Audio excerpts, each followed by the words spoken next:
Abasawo bagamba nti ekirwadde kino ekya coronavirus mu bbanga lya wiiki 2 oba ennaku 14 kiba kimaze okutandika okweyoleka. Eno y'ensonga lwaki bawa abantu amagezi okwekuumira ewaka mu kiseera kino. Mu bbanga lino abasawo bagamba nti baba balondoola oyo eyeekuumidde ewaka okuzuula oba obubonero butandise okweyoleka.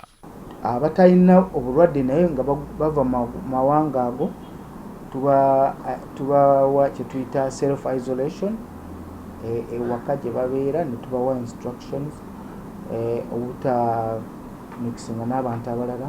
Waliwo abantu abacollectinga data, so ebadde otwalalanga obuvunaanyizibwa okubeera ng'etuukirira abo abantu abava China, bannayuganda n'abatali bannayuganda, ng'eba following up, ng'ebakubira amasimu okulaba nga bwe batuuse okumala ennaku 14.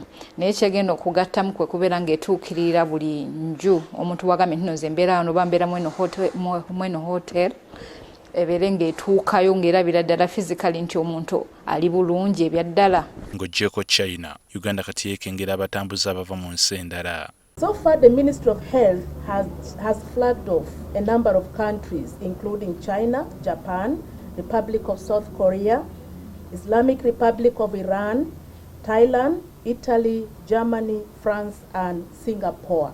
Naye abaffe kitegeeza ki okwekuumira ewaka okumala sabbiiti 2? Abawaka bw'okolagana nabo otya? Waliwo n'okwebuuza obanga okwekuumira ewaka tekikosa byanfuna bya muntu n'eggwanga okutwaliza awamu, naddala mu kiseera nga kino ng'abantu abasinga bakolerera mmere ya leero. Twabuuzizza ku bantu abatali bamu ku ngeri gye balabamu ensonga eno. Tekisoboka kubanga ebikozesebwa ebiseera ebisinga kiyinza kukwata nga gwe nannyini waka nga gwe breadwinner, so tosobola kubeerawo nga tolina bikozesebwa waka.